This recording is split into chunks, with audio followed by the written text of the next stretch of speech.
Good morning India. दोस्तों नमस्कार। दोस्तों हमारे चैनल की कहानियाँ आप तक रोज़ाना पहुँचती रहे, इसके लिए आप हमारे चैनल को सब्सक्राइब कर सकते हैं। इस वीडियो को पसंद आने पर आप इस वीडियो को लाइक कर सकते हैं। तो चलिए अब इस कहानी को शुरू करते हैं। और हाँ, आप ईयरफोन का उपयोग करना बिल्कुल ना भूलें। कहानी आगे बढ़ाते हैं। ये बात शकुंतला की है।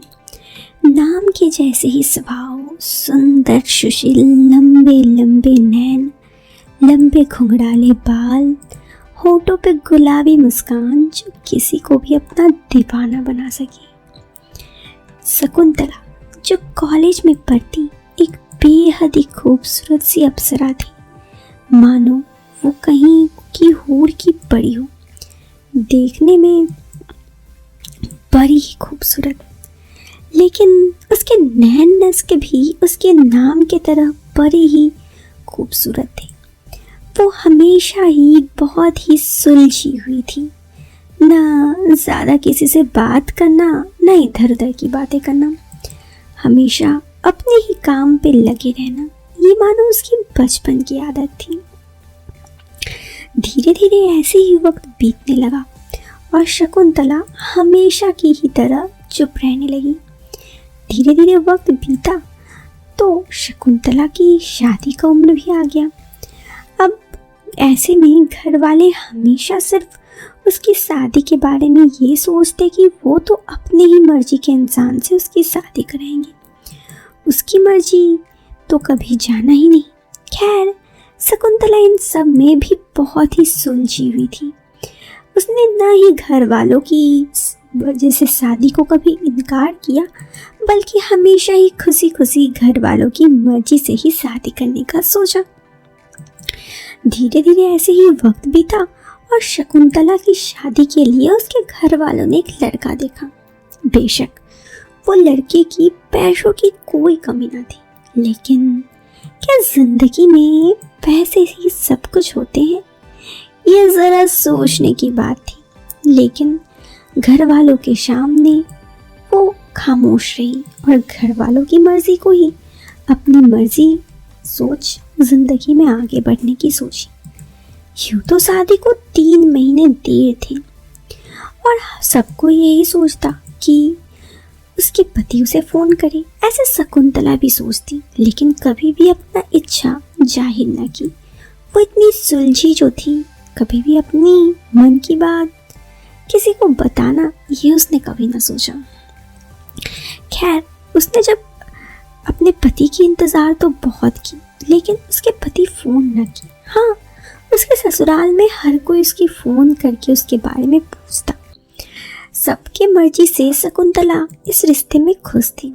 धीरे धीरे शादी का दिन भी आ गया और वो हसीन पल भी, जिसके लिए मानो जिंदगी में कितने भी इंतज़ार करो सब कम ही हो। शकुंतला के साथ भी कुछ यूं ही था। उसके रिश्ते के बारे में सबको पता था और शादी का ये दिन उसकी ज़िंदगी में बेहद ही खास था। उसके पति को भी देख के लगा कि वो काफ़ी शांत और सुलझे हुए थे।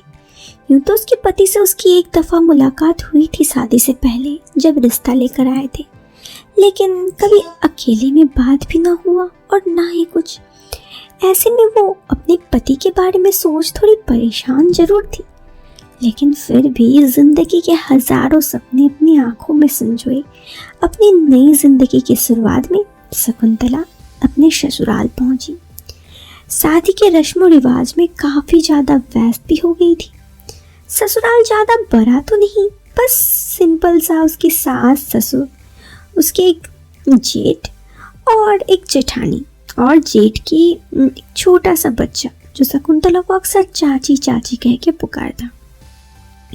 धीरे धीरे ये सफ़र यूं ही चलता रहा और शादी की वो रात भी आ गई, जिसके बारे में तो हर कोई अपनी ज़िंदगी में बहुत एक्साइटेड होता है। खैर, शादी की रात को शकुंतला के हाथ निराशा ही लगी। यूँ तो उसने पहले ही सुना उसके पति बीमार है और आज कमरे में आके ये कह गई कि तबीयत खराब है, नींद आ रही है। वो चुपचाप सो गए। शकुंतला भी अपने दिल के सारे अरमान दिल ही में रह के एक अपनी आंखें बंद कर ली। लेकिन फिर भी दूसरे दिन सुबह उठी, अपने ससुराल में सबसे हंस बोल कर उसने अपनी ज़िंदगी की फिर से एक शुरुआत की। पति उससे ज़्यादा बात न करते। उसे समझ में नहीं आ रहा था आखिर ऐसा क्या बात है, क्या उनकी शादी उनकी अनुमति के बिना हुई है। ये सब चीज़ शकुंतला के दिल में आता रहता, लेकिन वो किसी को कुछ न कहती।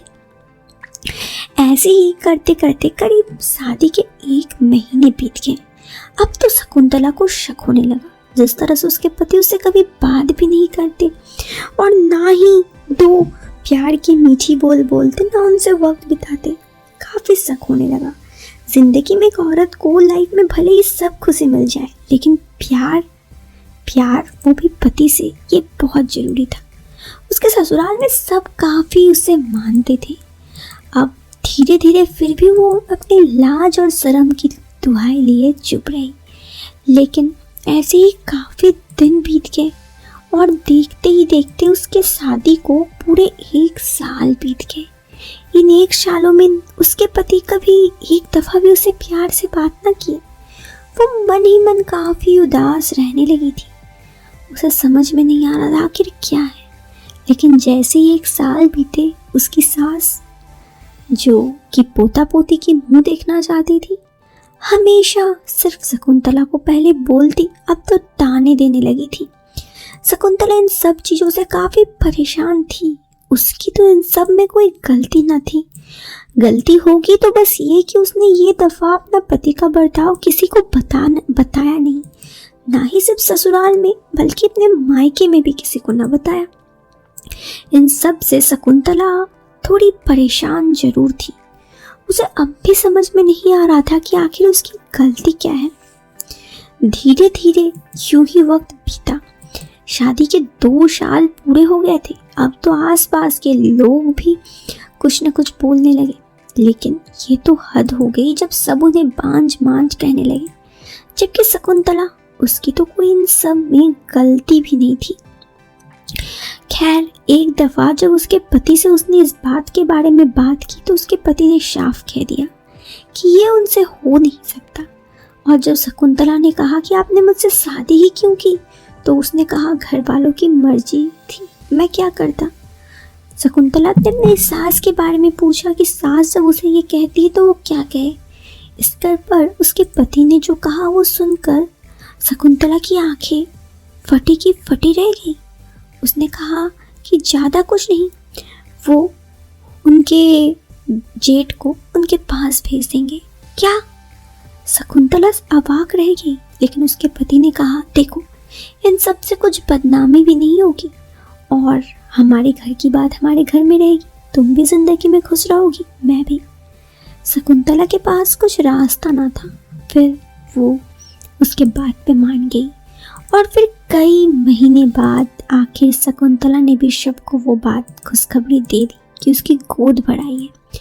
अब शकुंतला जिंदगी में बहुत खुश थी और खुश हो भी क्यों ना, उसकी सारे सपने अब पूरे हो गए थे और उसका रिश्ता यूं ही चल पड़ा। धीरे धीरे शकुंतला ने 2 बच्चों को जन्म दिया और जिंदगी खुशी खुशी काटने लगी। खैर, ये तो नहीं पता कि ये गलती किसकी थी, लेकिन शकुंतला की बेशक नहीं।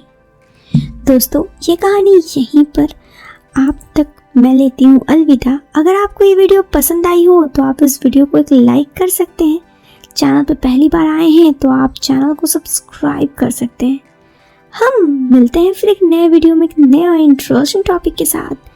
Till then, bye bye, take care, bye.